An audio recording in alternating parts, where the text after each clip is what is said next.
Yo, what's up everybody? Well, we're back at the shop, and as you could tell, we got the gas tank out and the other one is put together, and we're gonna do a little side-by-side comparison on them and show you what's up with them. So let's have it. Here we have it. Fuel tank's out. New one's almost ready to go in. So let's take a look back here real quick. We put the new straps on.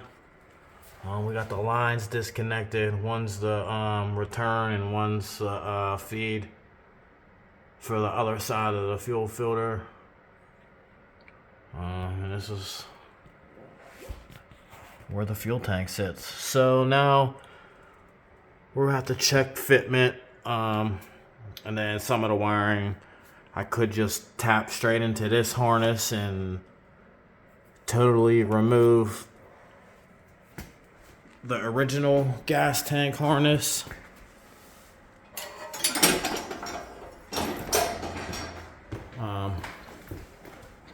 I could totally remove this whole harness and wire these two wires straight to the other harness for the fuel level. Or what I might do is just cut this in the middle and wire it to that, and then have it plug in like factory and just cap this off and tape this off out of the way. Because that was the fuel pump plug. So we got the fuel pump out, which is, this is what we had in it. The quantum fuel pump hanger with the Aeromotive 340 in it. This is basically the same setup I have in my 3-valve swap also.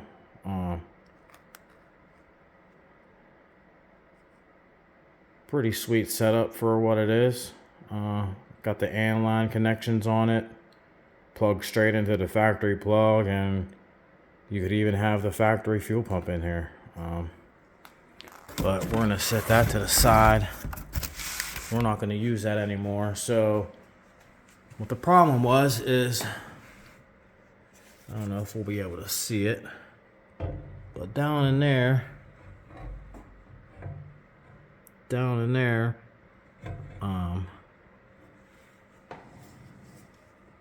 the sump around the fuel pump is loose. That sump around the fuel pump is loose and shouldn't be loose, and it would have been jumping around. So that was the one reason why I needed a fuel tank. So that little sump thing right there, that moves around freely in there. It's kind of hard to show you with one hand and everything, but yeah, that moves around. So we're eliminating this fuel tank and going with this foxbody specific 0304 Cobra style fuel tank. There's some differences. We're gonna see how it fits. We're gonna try and reuse some of this padding on the fuel tank. If not, I might just run to the hardware store and get some like sound deadening stuff.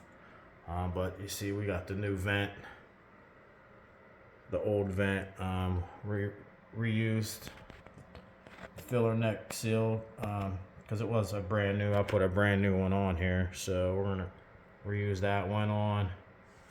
And then as you can see, this is the fuel filter that sits on the back underside of the tank.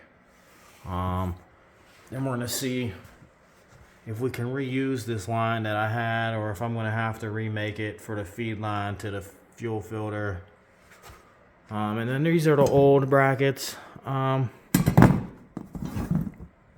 really not in bad shape, but the ones that he gave me were brand new, so why not put them on and then I get to reuse these on my 3-valve swap convertible, because those ones on there are in worse shape than these, so give it a little bit of an upgrade. But this is the fuel tank, and that's the stock fuel tank. So we got the plastic cover over the other one. It's a little bit loose on this one. I want to see how it fits when we get it up in there. So that's what we're getting into, figuring out the fitment of the new tank and the fittings for where I gotta hook it up right there. We're gonna see if we can get that to work, if it will work, you know, with clearance putting it in or whatnot, because you could see it kind of sits up over here, so I don't know if this fitting might hit the wheel well, or if I might have to change the fitting. But that's where we're at with the Coyote swap project. It's non-stop. Soon we're gonna be pushing some ponies with this. So until then, keep hitting them like, share, and subscribe buttons. Keep tuning in, and until that next video, peace.